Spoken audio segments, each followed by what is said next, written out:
Hi, welcome back to the Lamrim, and we're gonna do a review of all the points that we've covered in this Lamrim course together. I think it's 37, Tim, or 38? 37, I guess. Anyway, it's something like that.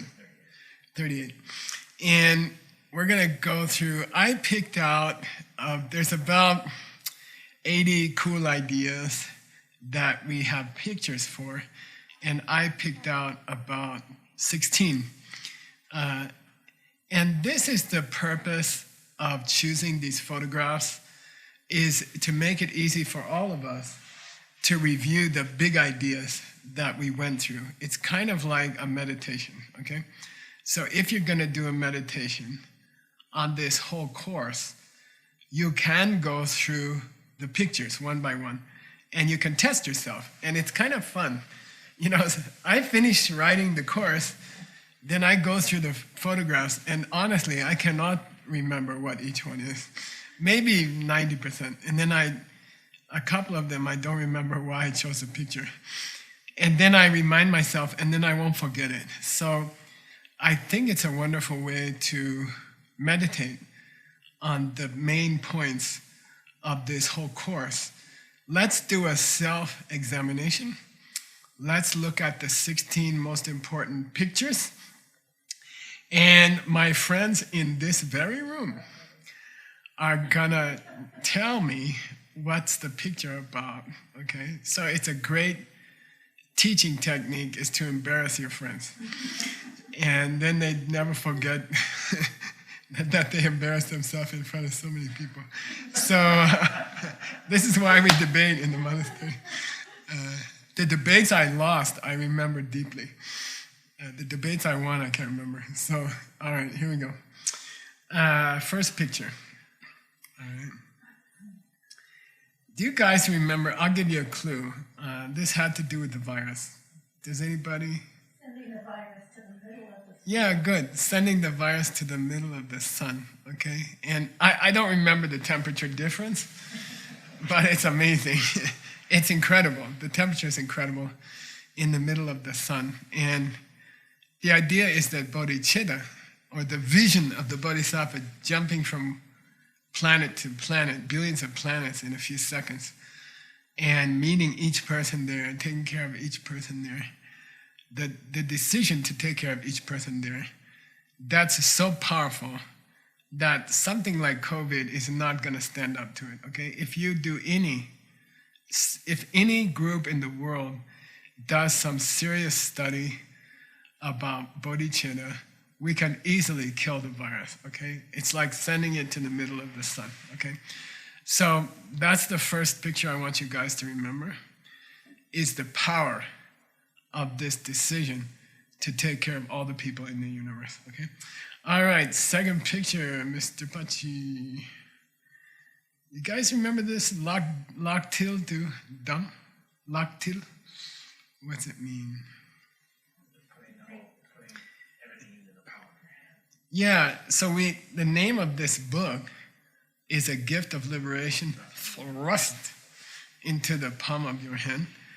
But there's a different palm of your hand in scripture, which means to keep something as your primary practice. This is my main practice, okay? Somebody says, what are you working on nowadays? Oh, I'm working on my number one practice. What's that? I'm trying to get this vision of a bodhisattva, okay? So bodhicitta, which I like to call vision of a bodhisattva, I'm trying to, that's the main thing I'm focusing on. That's my main practice I'm focusing on. So he says, put that in the palm of your hand means, keep it, the world, right? All the people in the world and the universe, that should be your main practice. And then you're on the right track. Okay. All right, third picture, Mr. Pachi. Yeah, I love this picture. You should get your own, okay? Find a picture of you with your mom and keep it for this course. Find a nice picture of you with your mom. And it's very important during this entire course that you keep coming back to this one person in your life who took care of you. It's very important to keep coming back to her. And I'll tell you, the first time I saw the picture recently, I don't look at it all the time. I was thinking, oh yeah, that's my mom, but then if you keep looking at the picture every day, then I think you cannot help but go back and realize how much hardship and love she put into taking care of you. And my mom had a lot of hardships, four sons, no husband, and very, very difficult. And so I think that's probably the most important picture for this 7-step practice for reaching a bodhisattva state of mind, is to keep a picture of your mom close by and think about it during this course a lot. And you'll never forget that the goal of this course is to realize that every single person around you has done the same thing for you. Okay. All right. Next one.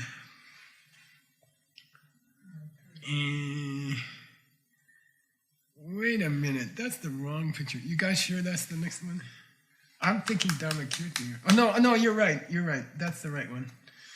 Okay, I'm sorry. Yeah, this was the proof of Dharmakirti. I was expecting that picture of Dharmakirti, but this'll do. And we took a detour because Pabonko Rinpoche quoted Dharmakirti, and I think he wanted us to take a detour because he cut the quotation in the middle. And when it's cut in half, the quotation means the opposite of what it's supposed to mean. So, there's a knot at the end that he left out. And so it's not the case that the Wangbo, the clarity of the senses of the child, the life of the child, and the Yerbakchen, the personality, right? Pao gave me this word, the unique personality of Maitri, of this baby. He has his own personality, and there can be twins born at the same time. Psychologists have trouble with that because they want to say their mom ate a milkshake, their mom ate a really hot chili relleno in the 3rd month, and that's why the kid is so angry. But they have trouble with twins. Then they have to say the chili relleno went to one twin, but the chili relleno didn't go to the other twin. And it gets crazy, And kids entered this life with a certain personality, and they have and their sense powers display life, okay? They have life. And the personality is not coming from their skin. Their personality is not coming from chemicals, because if it was coming from chemicals, then every time you put those chemicals in a bottle, you should have Maitri.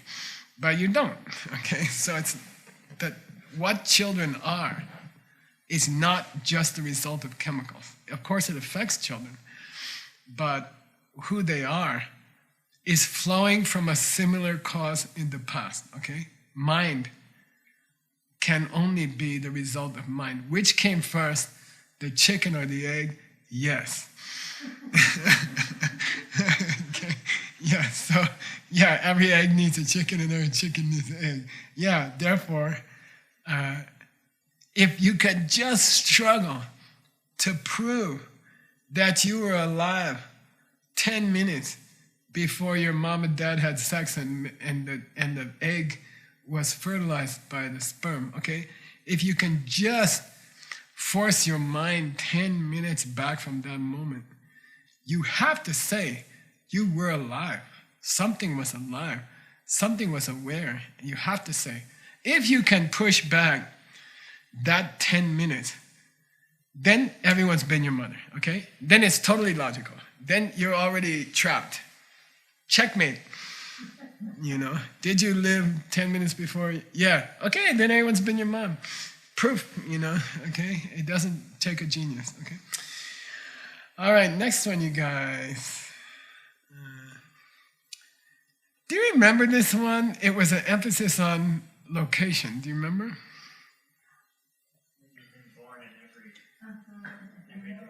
square meter. Yeah, if you've had countless births, then you have stepped on or you have been born in every square meter of the universe. Okay, countless times, billions of times. Okay, so it's kind of fun. I like to walk out in the desert, find a rock. It's so difficult at Diamond Mountain to find a rock, and you just walk out and you find one rock and you say, I have been born next to this rock billions and billions of times, but it's not a single rock out in the desert somewhere. I have been born at this rock, near this rock, billions of times, okay? And then you get a feeling for how many times it's been. It's very difficult. It's easy to throw around the word countless. We get lazy in Buddhism. How many lives you live? Countless lives. Yeah, but what does that really mean? That means you've been born everywhere, billions of times. Every country, every language, every world, every planet, every star, billions of times. Try to think like that. Okay? I like to go to Diamond Mountain, go out in a black moon, right? Yamataka day, and look at the sky. You see the Milky Way. This morning I was listening to Stevie Wonder, Ribbon in the Sky, and I was like, Veronica, what's the ribbon in the sky? Well, maybe it's the Milky Way, and billions of stars. I remember a Chinese lady from Shanghai. I went to Shanghai, I taught in Shanghai. They told me to stay inside. Stay in the hotel, don't go outside. I'm like, why? They said, look out the hotel right now. And I looked to the hotel. There's another part of the hotel about 50 feet away. You couldn't see it. The pollution was so bad. And they said, don't go outside. I'm like, wow, that's weird, So, you can go outside. And then a lady from China told me, hey, guess what? I came to Diamond Mountain. I saw the Milky Way. I saw all the stars. Can I ask you a question? Yeah, what? Will these stars be out tomorrow? Or is it just tonight? Do they also have these stars tomorrow? I'm like, we have them every night. And she's like, wow, I thought it was just once a year or something. So yeah, then look at those billions of stars and think about you've been on each one billions of times. I also like to play a game with myself. I go out, there's an app. What is that app? Sky app or something? What is it called? Sky Guide. Get it on your phone. It's so amazing. And it tells you, what's the name of the star. And I like to play with my Sky Guide and check out the next star I'd like to be on. Next life. I was like, where am I going next, And it's very cool, all right? No place we haven't been born. Next picture, you guys. Yeah. Do you remember what this story is? Come on. I'll give you a clue. A wolf was involved. The story of the lady Blue Lord, Utpala, yeah, Utpala Varman, blue-colored lotus, right?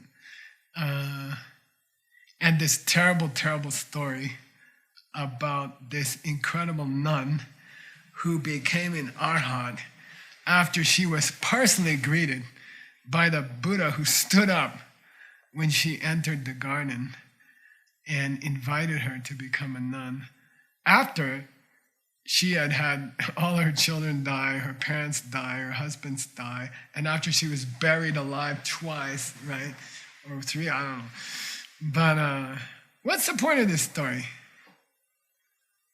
Why did they have this story in the book?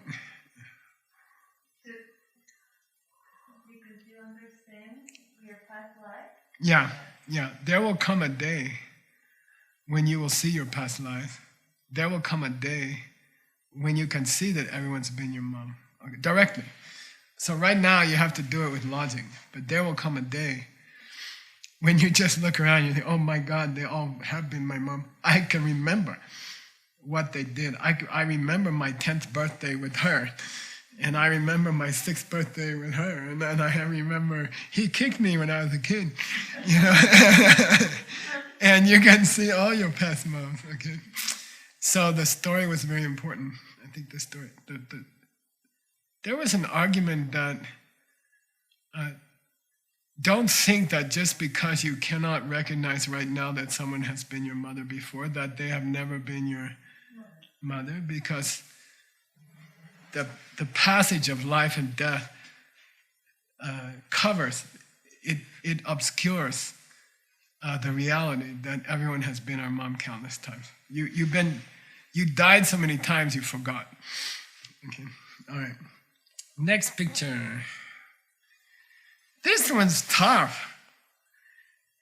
And if you want to win the $50, you have to relate it to another piece of clothing. It's related to the monk shawl. Yeah, great. It was related to the monk shawl, and Pabonka was making an argument. Just because my shawl has holes in it doesn't prove that it's not the same shawl I bought in the market last year. Okay, yeah, it looks different. It's a little worse for wear. In English, we have this idiom, worse for wear. It means, look, yeah, my shawl looks like it's been beaten up 100 times. That's kind of a funny analogy. Yeah, you're going to run into people that look like they've been beaten up by life 100 times, but still they were your fresh, beautiful mom. They are not different from the fresh, beautiful mom in Geshe-la's picture, you know, when he was a little kid, okay?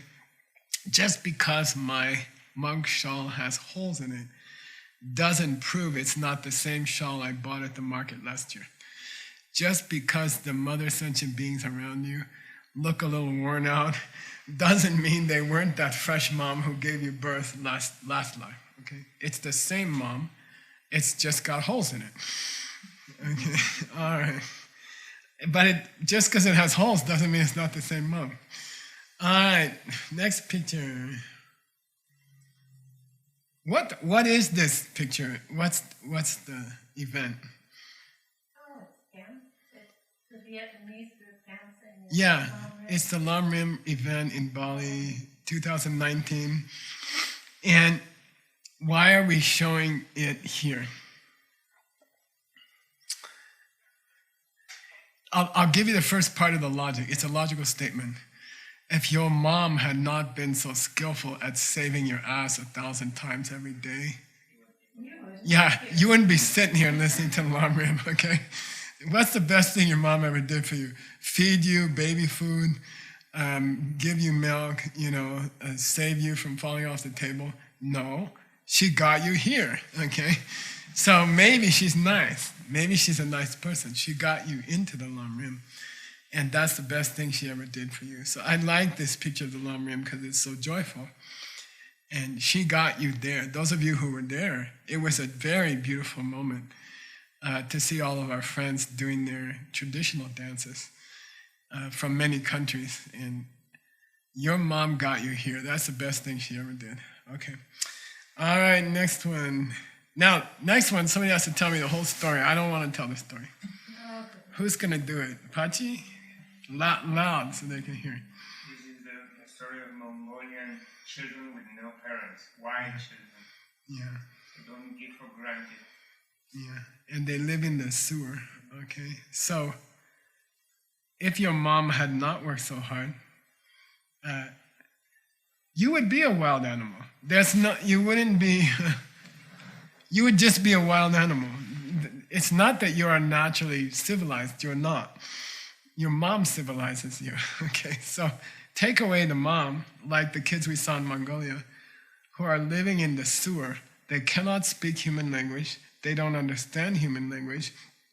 They run around naked and they bite tourists who don't give them their purse.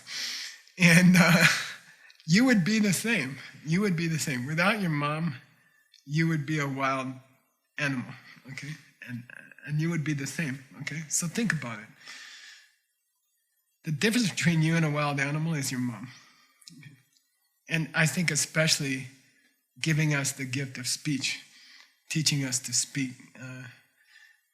We don't always use it for the best purpose, but that's an extraordinary gift. Okay. All right, next one. Okay, somebody tell me the whole story. For $0. Like if your mom, it's like on drugs, Yeah, your mom accidentally took some extra drugs. and she just get a little bit wild, and she doesn't recognize you when you're coming into the room. Yeah. You won't shoot her. You won't try to just make her. Peaceful, yeah. Yeah. Yeah, so this is the answer to the question that people gives to Buddhists. Are you ahimsa? Do you have ahimsa? Are you nonviolent? Yes. Oh, so if somebody comes at you with a knife and you have a gun, you won't shoot them? And you're like, no. And they say, why? Well, would you shoot your own mother if she came out with you a knife? My mother's not going to come at me with a knife. Come on. Yeah, but if your mother went temporarily crazy because she took some drugs by accident, and she was crazy and she thought you were a thief, and she came at you with her kitchen knife, and she's about to kill you, would you shoot her then? And you're like, I wouldn't shoot her. I would just grab her and try to knock her down and take the knife out of her hand. Well, would you do that if you knew she was going to cut you badly? And then if you're a good kid, you say, yeah, I would allow her to cut me badly rather than shoot her, okay? So that's the idea, is that people around us have temporary insanity. They do stupid, mean things to us, but it doesn't mean that gives you the right to hurt them, because they are your mom, and you wouldn't do it to your mom. If you're a good kid, you would not shoot a gun at your mom, even if she's trying to kill you, okay? You would find a way to try to stop her. And this applies to countries that attack your country and things like that. Other countries which are threatening your country, is there a way that you could slow them down or stop them without hurting them? And then when we negotiate with other countries and we have international problems, we have to remember they have been our mom. Okay. All right, next one. Who wants to tell me what this is? The sixth perfection. Nice. It's the sixth. Wait, who wrote this? I'll give you a clue. His picture is there. Yeah. The Nagarjuna wrote this, and he went through the six perfections, and he said, here's the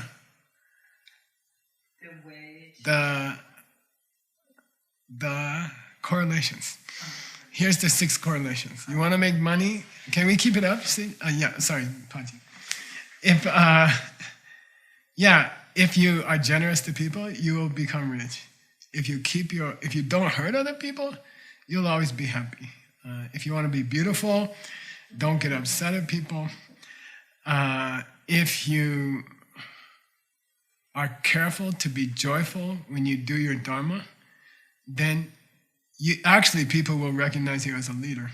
People will accept you as a leader. And if you meditate regularly, even lousy meditation, you will be peaceful, okay? Because it's karma. It's not the success of the meditation. It's the fact that you tried to meditate, okay? And if you try to remember that things are coming from your seeds, then eventually you'll be freed from suffering. Now, I think, Christina, why did I stick this in this part of the Lamrim? What's it got to do? Pabonka did not put this in this part of the Lamrim, but he should have. Well, this is because Chandrakirti asked the question later as to how you get to bodhicitta. Maybe. You could do that, or you could just have love and then accomplish it. Yeah, there's the last line there. Kirpar Savarta Sadhani. You can do those 6 perfections, or just love people. And he kept saying that random feelings of love for people for a few minutes during the day was worth all the 6 perfections. Okay? Sarvartha sadhani. You can reach all your goals. What's the correlation for love? Everything? Okay. Be generous, you get money. Yeah, I got that. Don't hurt people, you'll be happy. Yeah, I got that.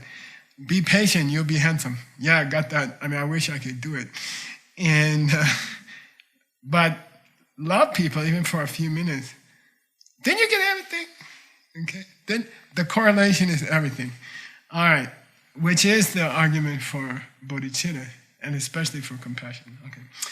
All right, next picture.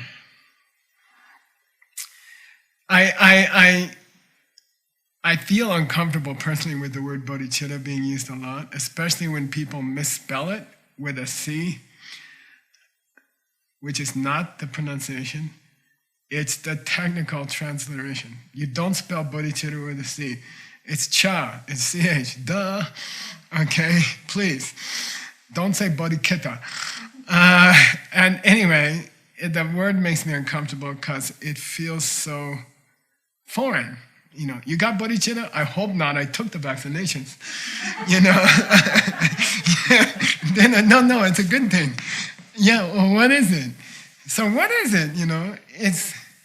You gotta imagine sitting in a meditation in your living room and walking between a billion planets within 20 minutes, okay? You got to imagine sitting on your meditation cushion in your living room and walking on a billion planets in reality, okay? Really, really stepping from planet to planet, billions of planets, and personally meeting each being on each planet, each bug, each bird, each fish, and promising them that you will take care of them. You got to imagine having that experience. And if you have that experience, then the rest of your life is easy. Okay? Then the rest of your life is ridiculously easy. Okay? If you just have that 10, 20-minute experience, then it doesn't matter what happens for the rest of your life. You are extraordinarily happy, okay? And that's bodhicitta. So please don't think it's some Buddhist weird thing. It's not that. Is it weird? Yes. Is it unusual? Yes. Is it an experience you didn't hear about in university? Yes. And it's the most beautiful experience that a human being can undertake, okay? And you will never forget it. And then your whole life will have a clear purpose. You know what you have to do in this world, and it's very, very relaxing and comforting. You know what your job is. Nowadays we're restructuring one of our companies, and people are like, "What's my job? What's my job?" And I said, "Oh, don't worry, I'm going to write your job down." And once you write the job down on a piece of paper and you hand it to them and say, "This is your job," and they say, "Da da da da da," and they're like, "Ah." And I even, at the end of the interview, I say, "Here's your business card." And they're like, "Oh man, I have a title. This is who I am. Vice President, Operations. Now I have a title." And the point is, you get this Bodhisattva business card, it says, Tim Lowenhau, Bodhisattva. And then you're like, yeah, now I know who I am. Now I know which company I work for. And I know what's my position. I have a position, and it feels great, okay? That's your lifetime position, all right. All right, next one. So please don't think of bodhicitta as some minor Buddhist thing with a Sanskrit name. It's a lifetime experience, okay? Once in a lifetime experience. All right, here we go. Who's going to explain this one to me? It was a long time ago. This one has to do with there's no difference between the sheep that's going to be killed today and the sheep that's hanging out on the pasture enjoying grass for many, many days. Yeah, good. They all end up the same. And it's the same here, like looking at the Peachtree Cafe and the people enjoying themselves, they're having their meal. headed towards the same place. We're all in the same place. Yeah, cool. Each of these people, each person here is laying in a hospital bed, taking their last few breaths after a failed fight with cancer. I always think it's so funny to say, after a brave battle with cancer. Come on. Battles with cancer are always one-sided. You know, you die, okay? Okay. So each person here who's eating the famous cinnamon roll at the Peachtree Cafe, they're as good as a person dying in a hospital. They just look different, okay? Yeah, so then, and then don't forget they have been our mom. So we have to take care of them. We should try to help them, okay? All right, next picture. Somebody tell me why this picture is the same as the last picture. Because they're young people, they look vibrant and alive and everything is going for them, but they're also going to die. Yeah, they're also laying in the bed in the hospital room, breathing their last breath, except they have a worse disadvantage. If The excitement of life, yeah, is addicting. Entertaining. they're doing small bad things to get this new house and to get this nice job and to buy that nice shirt and that nice dress. They're not cruel people. They didn't put people in the gas chamber or something. They're not like that. They are normal people. They are doing small things to ignore other people and to hurt other people. They're not bad people, but they are constantly collecting small seeds that will multiply and bring them huge suffering later. These people are suffering as much as a 90-year-old woman on the resuscitator, on oxygen in the hospital dying. These people are the same. In fact, these people are worse because they're collecting karma to be in that hospital bed 1,000 times. In this real estate interview, okay, during this real estate interview. All right, okay. All right, next. Got 2 more to go. And this is called Se, and Tim's going to explain it. Se. Say as in she's Talk like- loud, talk so loud. She's at home having breakfast, but her daughter, her baby's in the hospital, sick, and she can't think about anything else but her sick daughter. Yep. And so she's, well, say means to measure. And she knows that she has something that I don't remember what it is right now. No, how do we know when we got to How do we know when we have love? Or how do we know when we have compassion? Yeah. How do we know? Okay, if I ask you, what did Pabongkar Rinpoche say was the sign that you have reached the goal of developing compassion? Take that personal responsibility. Well, Or even while you're, Only think about it. yeah, you can't stop thinking about it. Mainly it's that, you can't stop thinking about it any more than a mom could stop thinking about her daughter who's in the hospital after a bad car accident the night before. I have a friend who had a lung operation in the last week or 2. They cut out half of one of his lungs. And he's young, he's very successful, he's handsome, he's kind, he has 2 beautiful kids. And to talk to his wife during that day that he was getting his lung cut out, she wasn't thinking about anything else. She wasn't like, Geshe-la, how's the weather in Sedona, you know? She's like only focused on one thing. That's the measure, say, that you have compassion. When you're thinking like that all the time. I don't know if you can enjoy coffee, probably. If you're super meditator, you can have coffee and worry about people at the same time. Okay, we got 1 more to go, and Pachi offered to explain it. Loud, okay? This is taking personal responsibility. Yeah. Like, by the way, usually when they explain it, they do it this way. Look, I'm gonna take responsibility that plastic doesn't spread in the world, you know. Me and V were eating samba this morning, and we got it from Tibet, and it comes in a cloth bag, and V was like, wow, we could wash this and use it again. I'm like, duh. You know? And then she said, probably people used to do that. I'm like, yeah, I guess so. You know, you just wash the bag again and then you put more samba in it, you know. So if you decide, I won't use plastic. We were talking about our friend Anjali.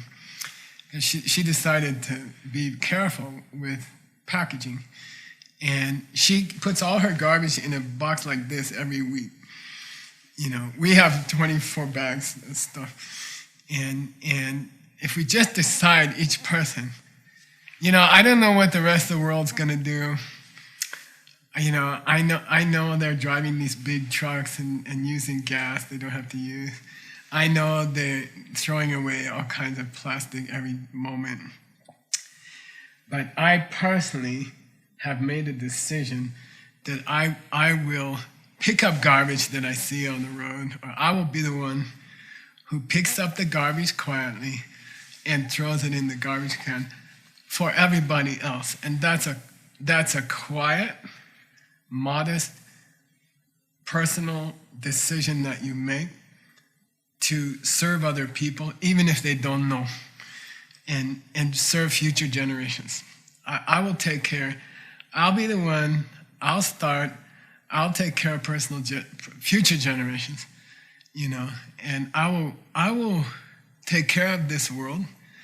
I will do my little part to pass this world on to the next generation a little cleaner, or some kind of personal responsibility like that. So that's the 6th step of developing bodhicitta. And then next course, we're gonna go into what does it feel like when you hit number 7, which is a famous result of the first 6, okay? So next course, we'll be going into what does it feel like when you get there. Okay, I'd like to thank Tim Lowenhal for working so hard. And he works all day, all night. His work to support, his work to run these hotels in this town pays my salary, thank you for that, and a lot of other people's livelihood. And because of him, I have a refrigerator, etc. And then he also took responsibility to produce these Lam Rims. And I think the greatest achievement he did was that he is a nice person, and he has attracted many, many volunteers around the world to help because he's such a nice person. So thank you for that. And thank you, Pachi and Pao, for flying out from Mexico to run all this equipment, because Grandpa in 1,000 years could never run this equipment. And Venerable Gyaltse, thank you for Diamond Mountain. Venerable Connie, thank you for YSI and keeping us healthy and keeping us going. And Christina Kasuka, thank you for quietly, anonymously taking care of all our needs. And it's very graceful and very elegant, and thank you for that. Okay, and thank you, Venerable Jigne, for driving me around so I can get the Lam Rim done in the car. Okay, see you guys at the next Lam Rim. Yay.